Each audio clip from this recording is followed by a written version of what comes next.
Nous sommes ravis de vous retrouver dans Anaïs 5 Stars TV. Mesdames, Mesdemoiselles et Messieurs, bonjour et bienvenue dans USA My New Land. USA My New Land qui est une émission visant à discuter les questions liées à l'intégration de personnes ou encore de populations francophones aux États-Unis d'Amérique, reçoit pour vous ce matin, de ce samedi, jeudi, c'est l'heure des États-Unis d'Amérique, Monsieur Jean Emembi Abondo. Il est le directeur exécutif du International American Relief Society, une ONG internationale basée aux États-Unis d'Amérique qui intervient sur plusieurs domaines. Monsieur Mbia, bonjour. Bonjour, madame. Merci d'être venu. Monsieur Mbia, quels sont vos domaines d'intervention? En fait, International American Relief Society, c'est une organisation de solidarité internationale qui a été créée ici aux États-Unis et qui, pour le moment, est en train d'être installée dans plusieurs pays. Nous sommes pour le moment en France, nous sommes en RDC, nous sommes au Burkina Faso et nous sommes au Soudan du Sud. Et nous avons plusieurs domaines d'intervention, mais tous est basé sur la lutte contre la pauvreté et la faim. Et nous travaillons dans le domaine, nous avons des projets qui concourent à la santé. Nous sommes dans la lutte contre la malnutrition, l'insécurité alimentaire, l'éducation et aussi la protection des personnes vulnérables. Tiens, depuis quand vous êtes basé aux États-Unis? Vous avez été créé, votre ONG, pas vous, mais votre ONG a été créée aux États-Unis. C'est depuis 2016, dans l'État de Nebraska, qu'on a commencé ça, et jusqu'à aujourd'hui. Et combien de partenaires ou encore combien de gens, ou encore de gens de façon, je peux dire, numéraire que vous soutenez déjà? En fait, c'est dans des milliers parce que ça dépend des programmes et des projets. Par exemple, si nous prenons l'exemple de la RDC, nous sommes dans plus de 45 000 personnes qui nous interviennent cette année, qui ont bénéficié de notre soutien. Et ça dépend de chaque projet dans chaque pays. Ici aux États-Unis, c'est dans des milliers aussi, ça dépend des programmes que vous... Du besoin aussi. Mais est-ce que vous apportez de l'argent ou vous apportez quoi exactement? En fait, nous, on n'est pas là pour apporter de l'argent. Nous cherchons de l'argent pour aider les personnes dans les besoins. Et comment vous les aidez? Il y a par exemple, dernièrement vous avez assisté, nous avons dans notre programme de lutte contre la faim, on a apporté la nourriture aux personnes vulnérables, aux réfugiés qui sont ici à Georgia. Et on a apporté de la nourriture. Nous avons eu à faire des programmes, on a visité des shelters, il y a des homeless, et nous avons apporté de la nourriture. Quand vous parlez des shelters, c'est quoi exactement? C'est une maison de sans-abri. Là où il y a les sans-abri, ils sont hébergés. Et on arrive à soutenir ces gens-là parce que nous savons qu'ils sont dans les besoins. Et nous aidons certaines personnes qui viennent d'arriver à se réinsérer dans la société, à trouver du travail, à les aider, à les accompagner dans leur quotidien par les 6 premiers mois de leur arrivée ici. Même ceux qui sont déjà ici, qui sont dans les besoins, on essaie de les soutenir d'une façon ou d'une autre. Peut-être que les gens qui viennent d'arriver, parce que je pense que ce sont plus eux qui sont dans le besoin, ou encore les sans-abri, combien de temps intervenez-vous? C'est pendant combien de temps exactement? Bon, en principe, le principe est qu'on peut... Pour les gens qui viennent d'arriver, c'est pendant 6 mois. Parce qu'on suppose que non, durant 6 mois, quelqu'un est installé, il a déjà un travail et il peut se débrouiller. Mais tout dépend d'une personne à l'autre. Est-ce que vous intervenez aussi à chercher de papier pour... On les accompagne. On peut leur donner des conseils, on peut les mettre en contact avec nos juristes pour les accompagner. Mais ce n'est pas que nous le faisons. Mais ça dépend de chaque personne et des besoins qu'il a. Quand vous intervenez pour insérer certaines personnes dans la société, vous leur apportez quoi comme soutien? Bon, d'abord, vous savez que nous, la première des choses, quand quelqu'un vient d'arriver dans un pays, d'abord, c'est l'information. Nous mettons les informations nécessaires pour sauver la personne. Nous comprenons quels sont ses réels problèmes. Il y a des gens qui viennent, non, moi, je ne sais pas où rester. Il faut peut-être trouver des gens, on les centre, ils veulent l'accueillir. J'ai besoin des papiers, j'ai besoin de la nourriture, il faut le chercher, il y a le système de l'administration ici, il faut l'aider à faire les demandes des aides, ceci, cela, c'est ce que nous essayons de faire. Oui, parce qu'il y a beaucoup de gens qui ne savent pas que c'est aux États-Unis d'Amérique, il existe des centres d'accueil pour de demandeurs d'asile. Est-ce que vraiment, il existe des centres comme ça ici aux États-Unis d'Amérique? Pas, les centres, pas ici à Georgia, non. Mais dans d'autres États, ça existe. Mais ici, si quelqu'un est déjà en contact avec l'immigration et qu'il vient dans le processus, nous l'aidons.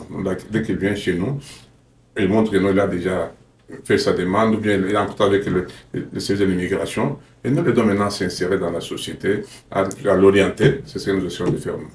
Revenons à la toute dernière cérémonie que vous avez d'ailleurs financée et peut-être organisée concomitamment avec la Cocomatel à Clarkson.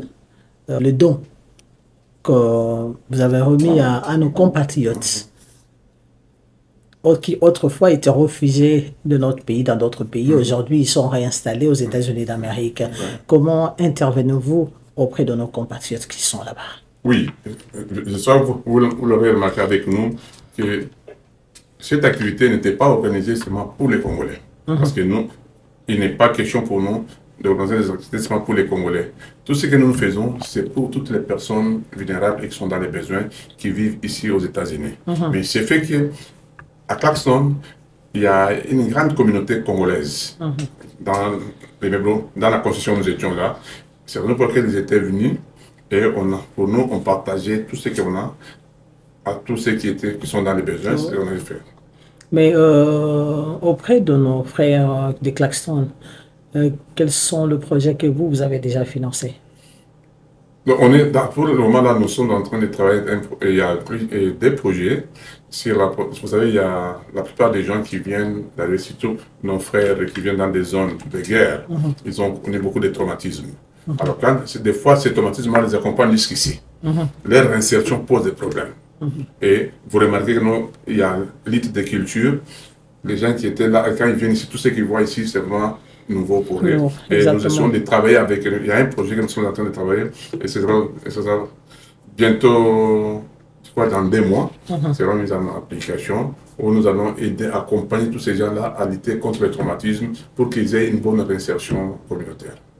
Vous êtes aux États-Unis d'Amérique. Vous êtes africain d'origine. Je suis congolais. Vous êtes congolais. Mais voilà, ça, il faut souligner. Mais quelles sont vos interventions? Les interventions que vous faites auprès des autres communautés? Parce que nous avons toujours une différence de culture.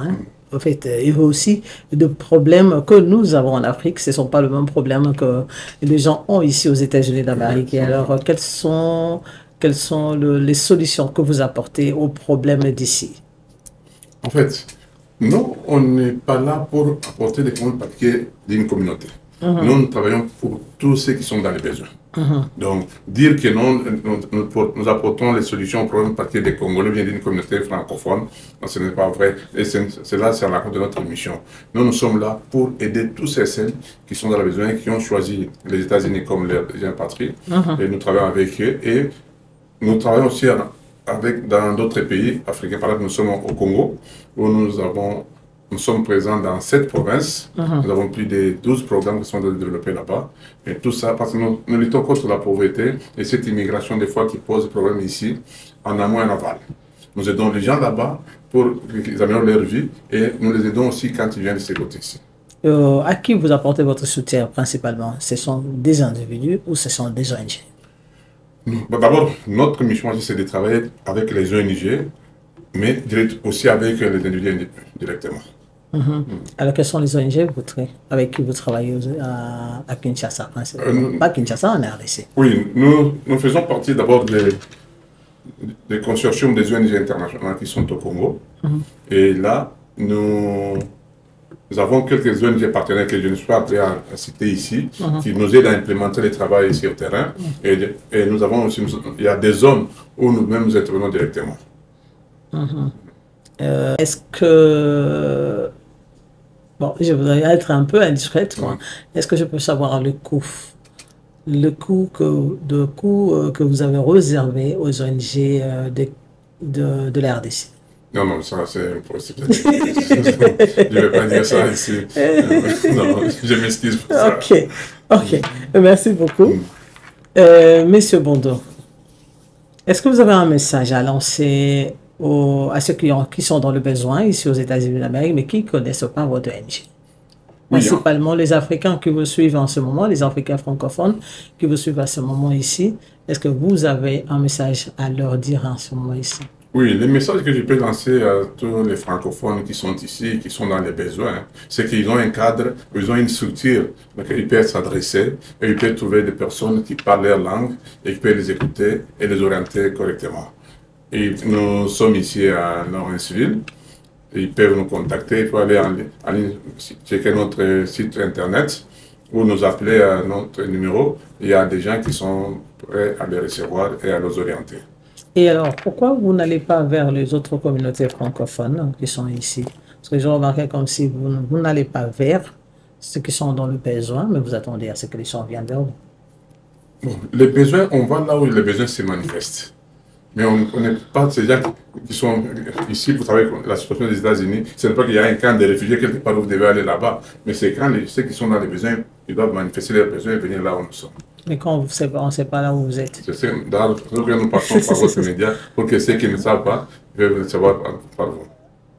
Donc voilà, Monsieur Jean-Aimé, avant de poursuivre cette émission, nous allons tous ensemble suivre l'élément que nous avons tourné à Klaxon, où nous sommes allés visiter les réfugiés qui sont venus de partout à travers le monde, notamment le réfugié congolais. Bon, ils étaient autrefois réfugiés, aujourd'hui ils sont resserrés dans la société américaine. Nous sommes allés, d'ailleurs c'était sur votre invitation, on va suivre cet élément.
Vous vous retrouvez ici.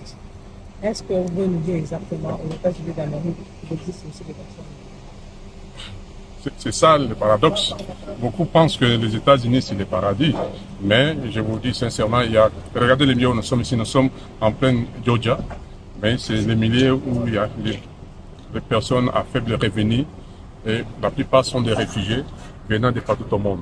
Et si nous sommes réunis aujourd'hui, c'est parce que nous venons en aide à ces gens dans le cadre de notre projet de lutter contre la faim. Nous amenons la nourriture et nous donnons à ceux qui sont dans les besoins. C'est ce que nous faisons ici.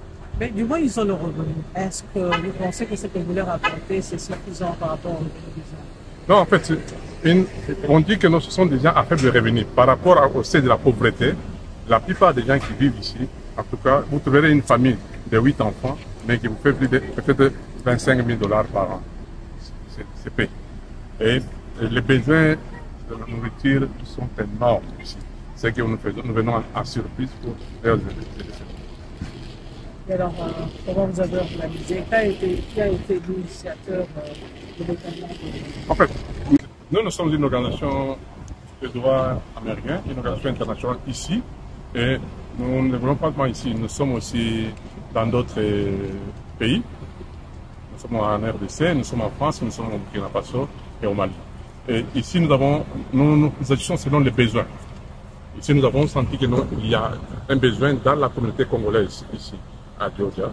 Et donc, nous avons mis nos efforts ensemble avec la communauté congolaise, avec d'autres structures qui s'occupent des réfugiés, pour venir mener cette action aussi. Alors, votre cible est principalement les réfugiés ou les réfugiés, les pauvres, les gens qui sont, tous ceux qui sont tous ceux qui ont les faibles revenus, les pauvres. Merci beaucoup. Et pas seulement, nous avons des programmes, nous avons dans la malnutrition. Nous sommes dans l'éducation, dans la santé et dans la protection. À quand le prochain? Oh non, bientôt là vous serez informés. Merci beaucoup. Et voilà, retour sur ce plateau. Monsieur Jean-Aimé, vous avez évoqué tout à l'heure que vous avez un projet que vous comptez initier d'ici peu sur le traumatisme, c'est-à-dire comment remonter des traumatismes au niveau de nos frères qui ont connu de problèmes de conflits armés et autres problèmes sur leur parcours avant d'arriver aux États-Unis d'Amérique. Est-ce que comptez-vous travailler avec des spécialistes ou encore il y a des structures qui sont mises en place déjà? Oui, en fait, un tel projet, on ne peut pas le faire nous-mêmes. Nous avons au sein de l'ARS des spécialistes dans le domaine de la santé et nous aurons aussi à faire recours à d'autres personnes qui pourront nous aider comme des personnes et ressources pour vraiment aider les personnes dans les besoins. Qui sont principalement visés dans ce projet? Donc, ce sera les réfugiés, d'abord, les parents et leurs enfants. Donc, les femmes, les hommes et leurs enfants. C'est réfugiés et toutes nationalités confuses. Exact. Est-ce que vous pouvez nous dire les coûts de cette intervention? On ne peut pas parler seulement du coup, d'ici, nous voyons le travail qui sera fait. On parlera du coup après. Mais nous avons des partenaires, c'est le département d'État qui va financer cela. Et nous sommes dans l'attente, il y a déjà des protocoles d'accord. Nous attendons maintenant l'exécution du projet, mais on ne peut pas parler du coup ici. Ce n'est pas nécessaire pour la population, mais ici, ils ont besoin de voir le service qui sera rendu. Oui, mais il y a beaucoup de réfugiés aussi qui ont reconnu le problème de viol. Est-ce que prévoyez-vous des interventions chirurgicales si cela est nécessaire? Tout ça, c'est quand nous parlons de traumatisme, il y a tout ce qui entoure. Il y a plusieurs raisons qui ont fait que les gens soient traumatisés. Notre travail, c'est de chercher à comprendre d'abord d'où proviennent ces traumatismes et quoi faire pour qu'ils puissent terminer ces traumatismes et qu'ils soient bien insérés dans la société. Honorable, nous avons vu ce que vous avez fait la fois dernière. Est-ce que vous avez aussi un autre programme comme celui-là où vous devrez intervenir d'ici peu? Oui, en fait, le programme auquel vous avez assisté l'autre fois, c'était un programme de lutte contre la faim. Donc, dans le cadre de l'insécurité alimentaire. Nous avons plusieurs programmes. Et bientôt, là, je vous ai parlé du programme sur la santé mentale. C'est un programme qui est cadré avec la santé publique. Nous avons le programme de l'éducation. Il y a la réinsertion. Donc, nous avons plusieurs programmes comme ça qui sont en vue et qui nous sont en train de l'étudier petit à petit. Oh oui, il y a une chose que j'ai vue. J'ai vu les emballages d'un supermarché d'ici, donc je ne cite pas le nom, c'est à vous de m'expliquer pourquoi vous avez utilisé ces emballages. Travaillez-vous avec certains supermarchés ici? Travaillez-vous avec d'autres personnes qui vous soutiennent? Oui, vous savez que c'est un travail social qui nécessite beaucoup de soutien. Nous, on n'a pas, ce n'est pas que l'argent que nous avons ne vient pas de nous. L'argent vient des particuliers et des hommes et des femmes de bonne volonté, c'est qui nous aident pour que nous puissions aider les personnes nécessiteuses. Alors, qui vous ont soutenu pour toute... Et là, c'était seulement les emballages, ils n'ont pas donné quelque chose, mais oui, on a un projet avec eux. Là, on va travailler. Comment ça? On vous a donné des emballages ou vous avez seulement utilisé les emballages? On a utilisé seulement les emballages. Ah, ok. Voilà, merci beaucoup, monsieur Mbiya Bondo, d'être venu. Nous pensons que ça ne sera pas la dernière fois. Merci. Vous êtes encore le bienvenu sur ce plateau. Merci beaucoup, mesdames, mesdemoiselles et messieurs. Merci d'avoir suivi cette émission. Nous continuons à recevoir vos remarques et vos suggestions. Merci d'être branchés sur Anaïs 5 Stars TV. Nous sommes là parce que vous y êtes. Et nous lançons également un message à tous les francophones vivant aux États-Unis d'Amérique. Voici une télévision maison pour vous et une télévision qui vous permettra de savoir ce qui se passe tout autour de vous et une télévision plutôt qui vous permettra de rester branché à vos racines. Merci de votre attention. Merci de vous abonner massivement, de partager, d'aimer